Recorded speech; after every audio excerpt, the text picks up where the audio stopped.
We don't like to hear about it, but there are injuries in the NBA, and they're going to impact our fantasy team. So let's go through all 30 teams, look at the current injury reports, check out how they're going. Michael Bolton. Thanks, Josh. It's Michael Bolton here, and it's time for another episode of the Locked On Fantasy Basketball Podcast. Let's get to it. Let's get to it, indeed.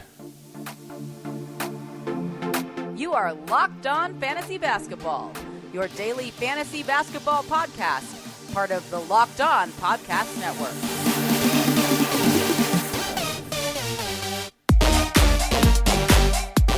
Hello and welcome to the Locked On Fantasy Basketball Podcast, brought to you by Basketball Monster. My name is Josh Lloyd and I am the former owner of Sneed's Feed and Seed, back when it used to be called Chuck's.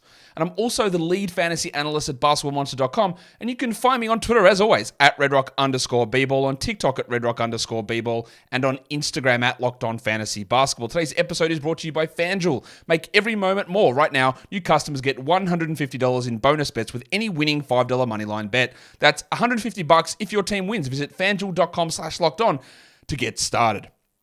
Thank you also for making Locked On Fantasy Basketball your first listen every day. We are free and we are available on all platforms. Let's do injuries. And again, every year, especially when your team gets injuries in fantasy and you hear the narrative, man, there's just way more injuries than ever in the NBA.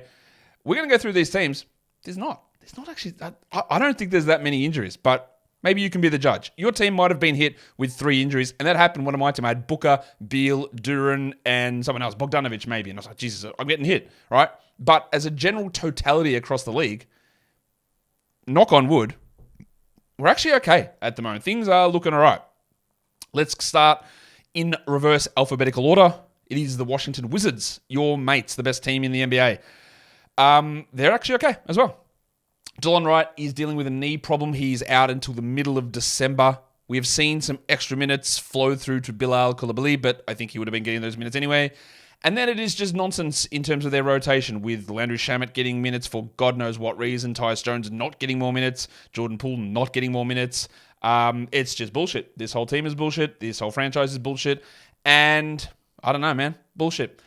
John Davis is dealing with an elbow issue. He is questionable. He was in the rotation at the start of the season, and they just went, oh, no, absolutely not. No, see you later. We're not playing you. You're terrible. And now he's hurt his elbow. We'll see where he goes. He might be one of the worst top 10 picks in recent memory, and I don't really have any faith. Although, when they shut guys down in April, he will get plenty of time, and he'll put up a little run of numbers and go, maybe Johnny Davis is figured out. And he probably hasn't, would be the answer to that. For Utah, looking all right there as well. It's just, at the moment, Walker Kessler. And we're probably about a week or so away from Kessler returning. I've got his return date estimated at 30th of November. These return dates are what we project on Basketball Monster. For some of them, we have ideas from what team puts out. For other things, teams are incredibly opaque in terms of injury timeline, so we're trying to guess on a lot of this stuff. Sometimes it's just reevaluation timetables, and we add an extra couple of days on. It is very, very tough to try and do this.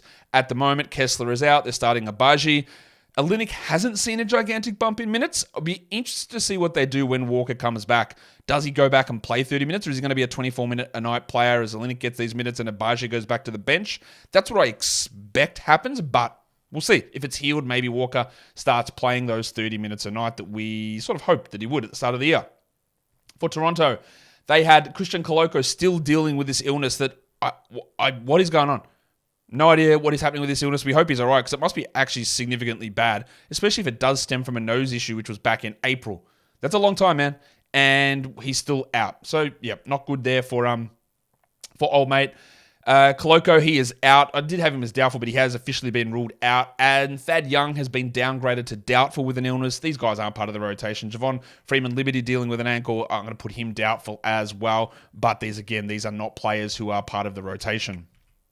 The next one we look at here is Devin Vassell and the San Antonio Spurs. He's going to miss again today with a groin injury. They are starting Julian Champagny, who is at least stream-worthy, especially for deeper formats. This has to be a little bit worrying for Vassell. This is the second time this season, I believe, for this groin injury. And while I love Devin Vassell as a player, and I'm really excited about where he can go in the future. I was a little bit down on him compared to consensus. I don't think I drafted him in any league because people were just going too high on him. And this is 2 years in a row of significant injuries for him. How real they are, I don't know. And I actually do think he's going to be a really, really good player. But it is a little bit of a worry with all these sort of lower body problems that are cropping up at the moment for Vassell. And it's definitely frustrating for us. For the Kings, quite a few names on this injury list, not many that are super, super important. What they have done, though, is Trey Lyles is out. They haven't given us an update there. He is set to return. Well, all they've said to update is that he's out today. Out for their next game. Yeah, today's game, that's right. He is a guy that will take some of those minutes from JaVale McGee in the bench unit and maybe some from Sasha Vezenkov, who's also on the injury report with a thumb issue. He is questionable.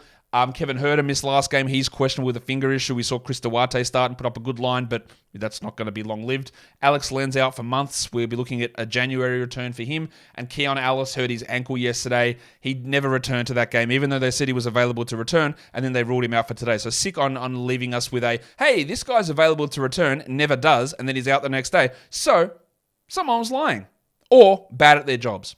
Either one. Maybe someone was good at their jobs by lying to us. Not that it really matters. It's Keon Ellis who's got a sick haircut. But that's sort of where we're at with them.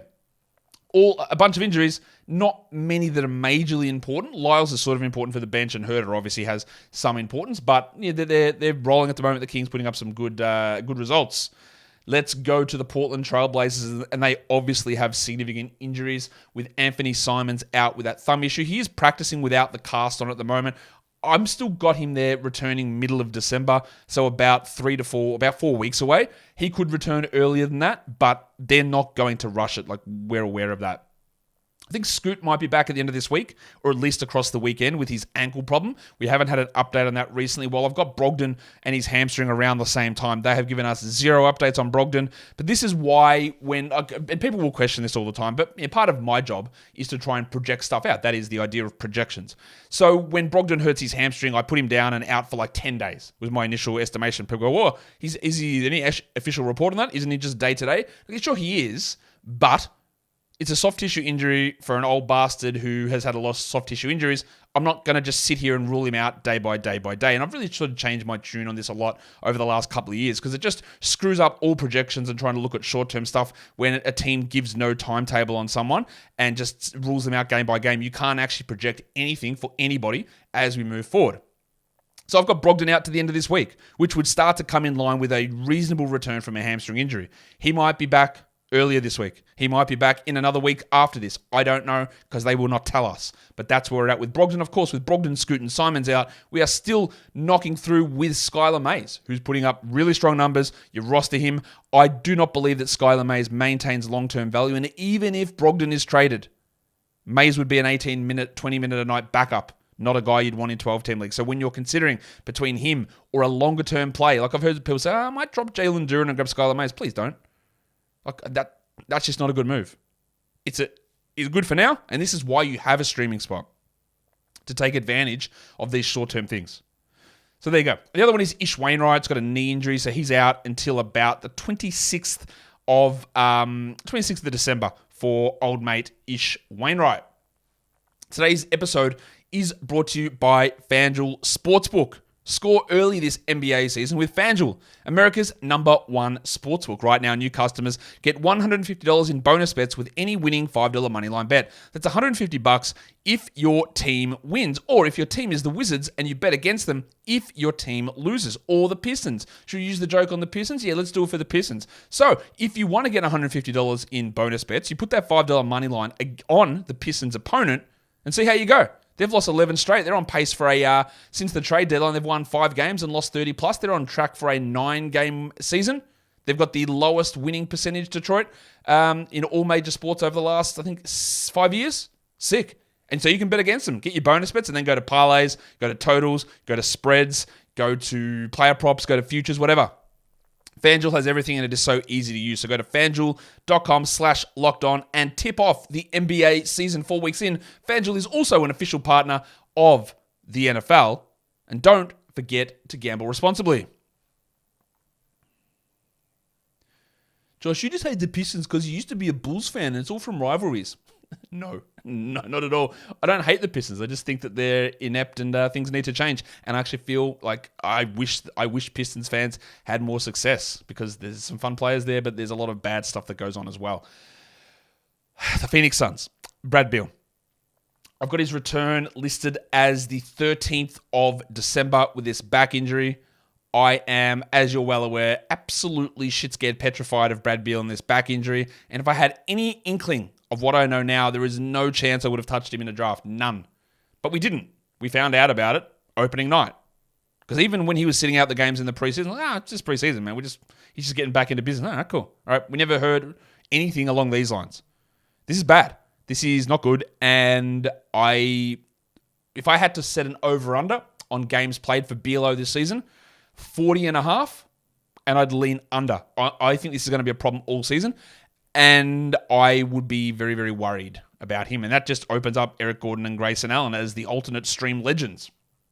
Damo Lee dealing with a meniscus surgery in his knee. He should be back mid-December. Where he fits in the rotation, he probably gets the Jordan Goodwin minutes, I would guess, or some like Yuta Watanabe's or Josh Okogie's even, who's really struggling.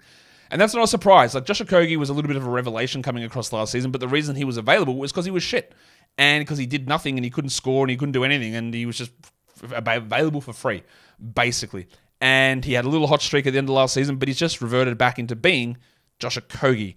And these things happen with these players. Yuta Watanabe missed last game with a thigh issue that he suffered in an intense pickup game, according to Frank Vogel. So yeah, he's been all right, but he's obviously nowhere near fantasy relevant.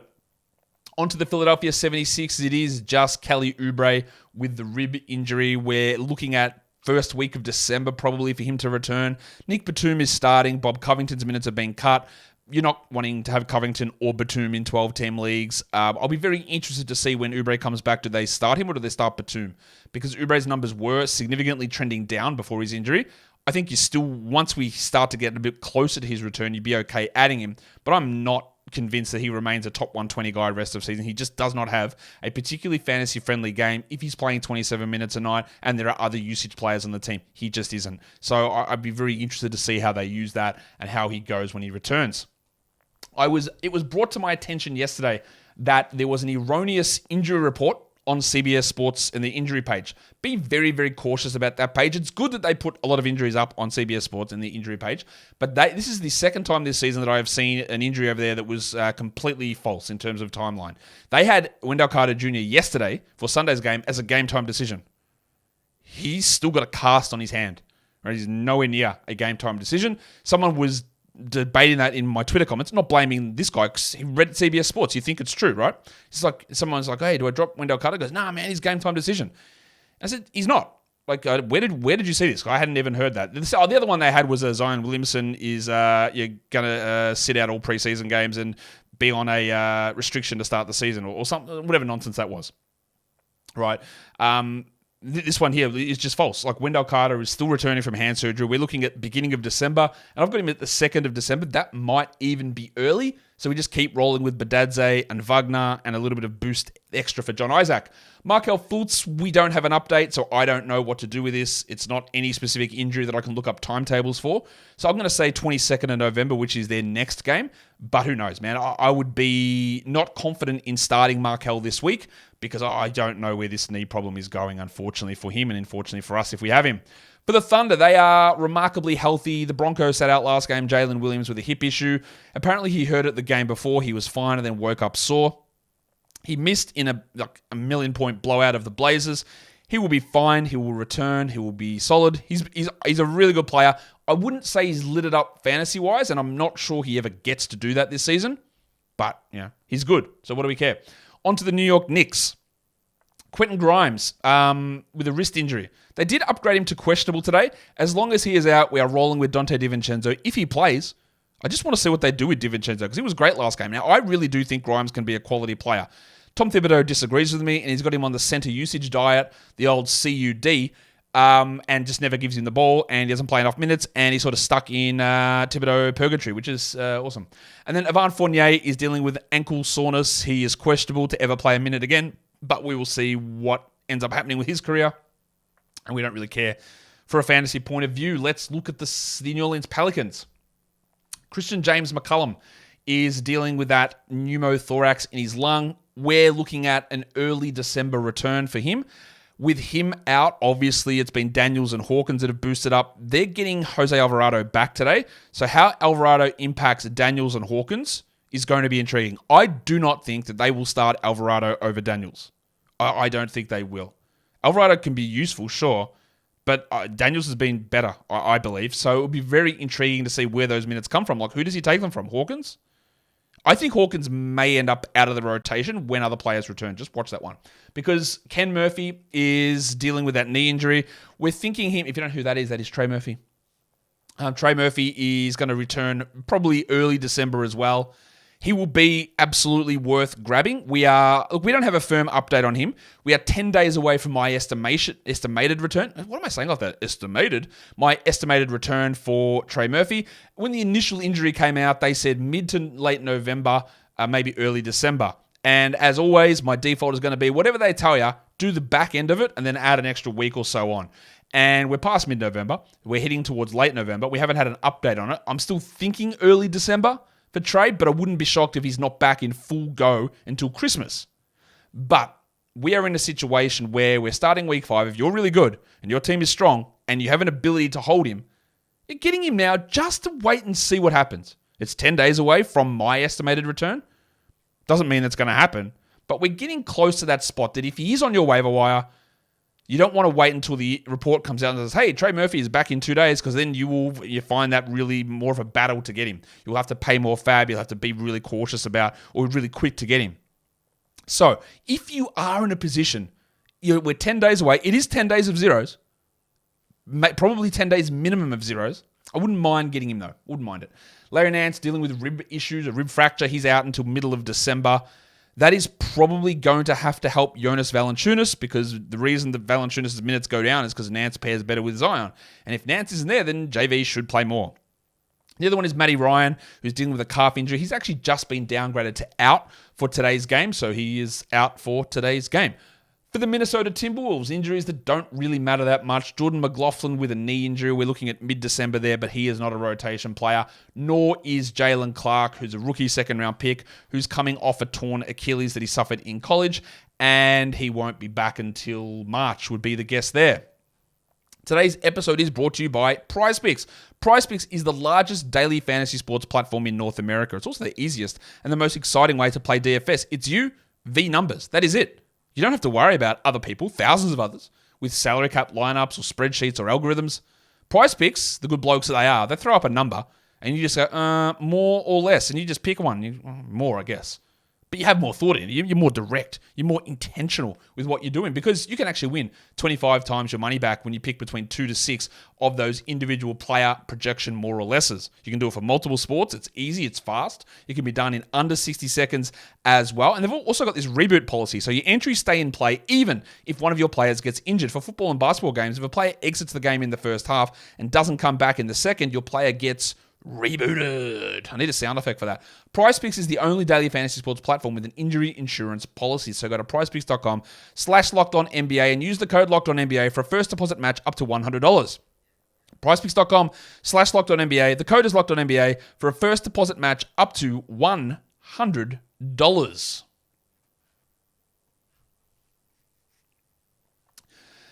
Okay, that will bring us in to talk about our Milwaukee Bucks. Jay Crowder had the groin surgery. We're looking at mid-January for him. That does help Paddy Connaughton. It does help Leaky Beasley to get a little bit more extra run. We don't look at any of those guys more than stream options, especially Beasley for threes.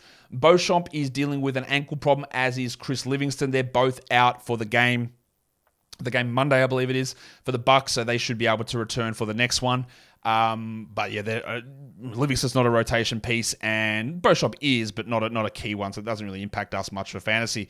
For the Miami Heat, Tyler Hero with that ankle sprain, I'm looking at around the first week of December, so probably another week to 2 away for him, which is obviously frustrating, but it keeps the window open for Duncan Robinson, followed by Kyle Lowry, followed by Jaime Jaquez. That is probably the order of priority of those players.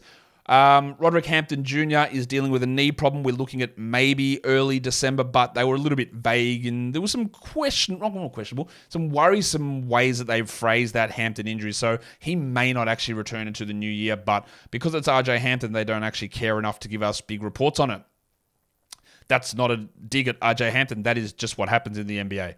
For the Grizzlies, Ja Morant's suspension, the date hasn't changed. He's still returning on the 19th of December. We've put Marcus Smart's ankle injury return date at the same date. Who knows if it is or not, but that means that this is just to give you an idea of how we can look at these projections when we're talking about old mate Santi Aldama. He's got an opportunity to start at small forward until the 19th of December when both of those guys could return. One definitely, one maybe. Brandon Clark is out until the 28th of February, maybe around that all-star break period with his Achilles. And then you've got Xavier Tillman with a knee issue, Luke Kennard with a knee issue, and Jake LaRavia with an eye issue. Tillman and Kennard will be impactful on Aldama. And you'll ask how? Well, they're both probably going to play 20-plus minutes. And the more that Tillman plays and Biyombo at center, fuel minutes for Jaren at center, which pushes more minutes for Aldama at the 3, and then Kennard returns and he plays at the 2 and 3 as well. So it does just confuse things a little bit. We're still rolling with Aldama, but remember, 27 shots last game, 6 assists last game, 37 minutes last game, almost zero chance that all that shit sticks. It just is unlikely to stay at that level. He is a guy to be roster, but that stuff was absolutely ridiculously high level when there are two players in Tillman and Kennard who just might take 2 to 3 minutes away, and that just drops everything down a little bit. It's always little things we can look at to have impacts on stuff. For the Lakers, Gabe Vincent appears to have had some sort of setback with his knee effusion. We're looking at the beginning of December for him. His return will impact players because him coming into that bench rotation means that how do we view Austin Reeves? Is Reeves going to play 18 minutes now? Or is Reeves going to go back and play 30 and Cam Reddish as a Keith Bogans 18-minute-a-night starter? Someone's going to lose out there. And the same with Jared Vanderbilt, who probably at some point will start over Taurean Prince. But if he does, that means that Prince then moves into that mix with how Reddish gets minutes. They are both rotation players who are going to have impacts on a bunch of these guys who are having fringe value. Well, Christian Wood's going to get the arse. We know that. But Reddish, who's playing these 38 minutes a night, does he move back to a 10-minute night, 15-minute night role? Or does he keep starting and Austin Reeves plays 20 minutes or 19 minutes? That would seem insane. But you never know. You never know. They're things we need to watch. For the Clippers, Mason Plumlee with his knee problem. We're looking at January. I would guess for his return. Daniel Tice is there now. PJ Tucker can play some center. Tice is just a deeper league guy to watch. The fact that he signed and then was immediately into the rotation an hour later was intriguing. And his ability to shoot is useful. Now, the fact that they've moved Russell Westbrook to the bench means that it's less likely for me that Tice gets to a 24-minute split with Zubats. Part of my rationale was that if they're going to play Westbrook and Harden together, then Tice actually makes a little bit of sense as a center who can shoot a little bit. But if they're not going to play them together, and they didn't, then there's no need to have that because Zubats is a great pick-and-roll partner for what James Harden can do. So let's watch how that all plays out. BJ Boston, looks like a lost season for him. It's just been a shocking run for him on a team that doesn't want to play rookies, and now he's injured. I just want him to go to another team and have an opportunity. I do think there is a real player in there somewhat, but obviously, given that I'm not seeing it, I'm losing faith. The Pacers are relatively clean in their injury report. Andrew Nembhard missed last game with a back problem. He also started to lose minutes to TJ McConnell before that. He's obviously not a 10 or a 12 or probably even a 14-team league player, but let's watch his place in the rotation. For the Houston Rockets, Amen Thompson, maybe we get him back at the end of this week with that ankle problem, but there are people who look at Amen Thompson and look at Asar Thompson, right? And there are people who look at it in two different ways. And it's really interesting for me to watch this. There are the people who are like, man, do I just grab Amen Thompson now? He's coming back. He's got this big role coming up. He's going to be great. And I go, no. I don't really know how he plays 26 a night. Play the 240 game. Do you take 10 minutes off Dylan Brooks? Does Tyree Eason never play? Does Jayshawn Tate never play? A man's probably going to sit at 20 minutes a night, I would guess, and it's not going to be enough. And then there's the other side of things, where people go, man, why I screwed it up. Why did I pick a man over Asar? What a dreadful move from me. Asar's clearly better. He's the dominating guy. A man's trash. Asar's great. I don't know about that. Like, if you had a man in Asar's position, I think he'd be putting up dominating numbers as well. These guys are very similar players, and men, honestly, he's a better athlete than Asar and a better passer than Asar. And even if he's a worse shooter, it doesn't matter because Asar's shooting 10% anyway. So if you're in a dynasty league, there are going to be people who regret taking Amen Thompson. There are going to be the smart people who will be like, we're cool. I'm going to hold him. But there are going to be the people who go, what am I doing? Why did I do this? And you should be swooping in. Because he can be a star to me, but better. It's just going to take more time for that to happen. As for redraft, I don't think Amen's going to have impact this season. Victor Oladipo, yep, I don't know that he plays at all this season, but we've got him listed at end of February. For the Golden State Warriors, Draymond Green, suspension, we've got a couple more games, so he will be able to return on the 28th of November. Gaz Payton with his ankle around that same time, I'm guessing. That is enabling Brandon Podziemski to play this solid role. It's not enough for 12-team leagues for Podziemski, but how he fits over Moody and over Payton when all these guys are healthy is going to be something to watch. And I'm going to be honest with you, if Klay Thompson misses games, I would add Podziemski immediately. Now, Klay obviously is on washed watch. Now, washed watch does not mean that you're washed. It means that we are very intently watching to see whether you are, in fact, washed. So there you go. But if they ever made a change, which they definitely won't, but if they did, Pods would be the guy that I'd be interested in. I think they really like him there in Golden State, and rightfully so. Detroit. A lot of injuries on this shitful team, and they are impacting a lot. We know this, and this is why when we talked earlier about Marcus Sasser and guys like that, is that there's a lot of guys that need to return. Jalen Duren's officially questionable for today. Hopefully he's able to return. This will thankfully kill Kevin Knox. I don't want that man to die, but it will kill him as a starter in the NBA, again, hopefully. And it will push a guy who should not be starting at power forward in Isaiah Stewart to power forward. There is the makings of a team that could be good here, and it's the top two names on this list. It's Jalen Duren and Bojan Bogdanovic. If they start over Isaiah Stewart and Kevin Knox, well, you've already improved your team, I think, 50%. A shooting four who can score and play make and take pressure off others, Bojan, great. A rim-rolling, lob threat, pick-and-roll, rebounding beast in Jalen Duren, yeah. Better than Kevin Knox and Isaiah Stewart. They are the biggest upgrades you would ever see over those two players there. Whether they would decide to start Bojan at the 4 over Isaiah Stewart, well, that's where the Pistons come in. Isaiah Livers also could be back, and he's another one that would be someone who just gives more space versus starting Kevin Knox. But Livers cannot stay healthy. He's a ridiculously low usage player as well that's probably not going to be fantasy relevant. I've got Monte Morris and Joe Harris maybe returning this week. As for Bojan, I think probably December, but no updates, none. I didn't even know if the man was alive until I saw him walking around at the start of a game in 2 days ago. Didn't know he was around, hadn't heard shit on him. Morris and Harris could be back this season. Now, are Morris and Harris part of the future for this team?